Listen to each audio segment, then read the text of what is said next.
राहुल को तितलियां पसंद थी, खासकर रंगीन पंखों वाली, जो फूलों के बीच नाचती और हवा में सुंदरता बिखेरती। उसके घर के बगीचे में कई गुलाब के पौधे थे, जिनमें तरह तरह की तितलियां घूमती। एक दिन राहुल ने देखा कि एक छोटा सफेद गुसेन बूंदों की मार से घबराया हुआ है। उसने उसे एक पत्ते पर धीरे से उठाया और एक गुलाब के फूल के पास रखा। राहुल ने देखा कि गुसेन का पंख फट गया है, उड़ने में उसकी मदद नहीं कर सकता। राहुल को दुख हुआ। वह जानता था कि हर तितली को उड़ना होता है, आसमान को छूना होता है। इसलिए उसने फैसला किया कि वह गुसेन की मदद करेगा। हर दिन राहुल उस गुसेन को मीठी शहद की घूंट पिलाता, उसकी घाई हुई जगह पर हल्दी लगाता और उसे गुलाब के पत्तों पर सुखाता। धीरे धीरे गुसेन का पंख ठीक हुआ, उसका रंग वापस आया और वह मजबूत हो गया। एक सुबह राहुल गुसेन के पास पहुंचा तो उसे उड़ते हुए देखा। वह गुलाब के फूल पर बैठा था, पंख फैलाए हुए, सूरज की रोशनी में चमकता हुआ। राहुल की आंखों में खुशी के आंसू आ गए। उसने सीखा था कि छोटी सी मदद से किसी की जिंदगी बदल सकती है, किसी का सपना पूरा हो सकता है। उस दिन से राहुल ने तितलियों के लिए और भी गुलाब के पौधे लगाए।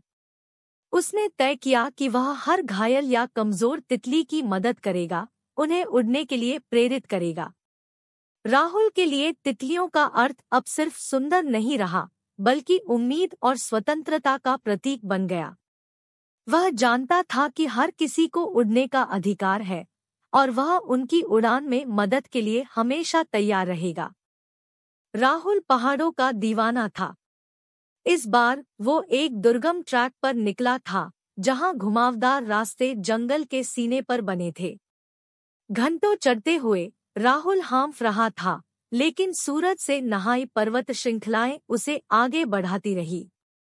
एक मोड़ पर रुककर उसने देखा, घाटी के उस पार एक रहस्यमय दृश्य सामने था। हवा में लहराते बादलों के बीच पहाड़ के सीने पर धुंधलके में सीढ़ियां नजर आईं। वो प्राचीन सीढ़ियां थीं, समय के घावों से उबरती हुई, लेकिन उनकी खूबसूरती बेदाग थी। राहुल का मन बेचैन हुआ।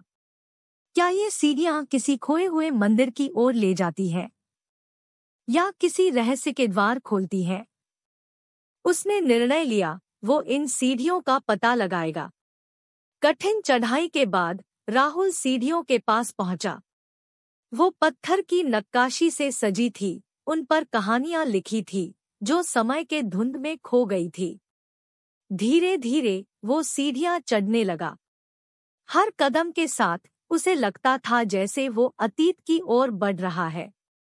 आखिरकार सीढ़ियां एक समतल चट्टान पर खत्म हुई। वहां खड़े होकर राहुल दंग रह गया। उसके सामने एक गुफा का मुंह था, जिसके अंदर से रहस्यमय रोशनी निकल रही थी। वो रोशनी इंद्रधनुष के रंगों में चमकती एक जादुई संकेत देती थी। राहुल को लगा कि ये गुफा उसे किसी अनदेखी दुनिया में ले जाएगी। उसने एक गहरा सांस लिया और गुफा में प्रवेश किया। अंदर का नजारा और भी खूबसूरत था। चमचमाते पत्थर, गूंजती आवाजें और एक रहस्यमय शांति ने उसे घेर लिया। वो गुफा के रास्ते पर आगे बढ़ता रहा, हर मोड़ पर एक नया आश्चर्य, एक नया रहस्य सामने आता। आखिर में वो एक विशाल कक्ष में पहुंचा। वहां एक झरना बहता था, उसके पानी में पूरा ब्रह्मांड झिलमिलाता था। राहुल ने महसूस किया कि ये सीढ़ियां सिर्फ एक रास्ता नहीं थी, बल्कि एक अनुभव थी।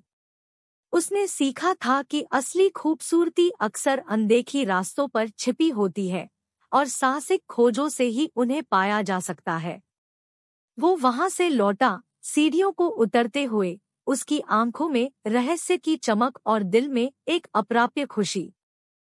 सूरज की पहली किरणें पहाड़ों की चोटियों को छूती थी जब रिया और वीर ट्रैक पर निकल पड़े। हवा में ठंडक थी, लेकिन उनके दिलों में रोमांच की गर्मी जल रही थी। साथ में हंसते बोलते वो चढ़ते गए, जंगल के गीत सुनते, पेड़ों की छाया में सुस्ताते। रिया ने वीर को एक गुप्त झरने के बारे में बताया जो ऊंची चट्टानों के बीच छिपा था। थोड़ी मुश्किल चढ़ाई के बाद उन्होंने झरने को देखा, उसकी ठंडी धार बर्फीले पत्थरों पर नाचती हुई। वो दोनों जैसे बच्चे हो गए, हवा में पानी उछालते, झरने के नीचे नहाते, हंसी की गूंज घाटी में भरते। रास्ते में उन्हें जंगली बेरी मिली, जिनका स्वाद मीठा और खट्टा था। रिया ने पत्तों से छोटे छोटे टोपियां बनाईं, जो वीर के सिर पर हवा में हिलती थी। उन्होंने पहाड़ी बकरियों को दौड़ाया, पेड़ों से झूले बनाए और घास के मैदानों में लोटपोट हुए। ट्रैक के आखिरी पहाड़ पर पहुंचकर उन्होंने रुककर नीचे देखा। घाटी एक हरे भरे समुद्र की तरह फैली थी, नदी का रिबन उसमें चमकता हुआ। दोनों ने महसूस किया कि ये सिर्फ एक ट्रैक नहीं था, बल्कि दोस्ती का सफर था, विश्वास और खुशी का रास्ता। सूर्यास्त के रंग आसमान में घुलते हुए वो लौटे, थके हुए, लेकिन दिल खुशियों से भरा हुआ। रिया और वीर जानते थे कि ये सिर्फ एक शुरुआत थी, कई और पहाड़ियां उनके इंतजार में थी, नए रोमांच उनके साथ हंसने के लिए तैयार थे। और वो दोनों हाथ में हाथ इन पहाड़ों को जीतने के लिए तैयार, अपनी दोस्ती की ध्वज को लहराते हुए आगे बढ़े।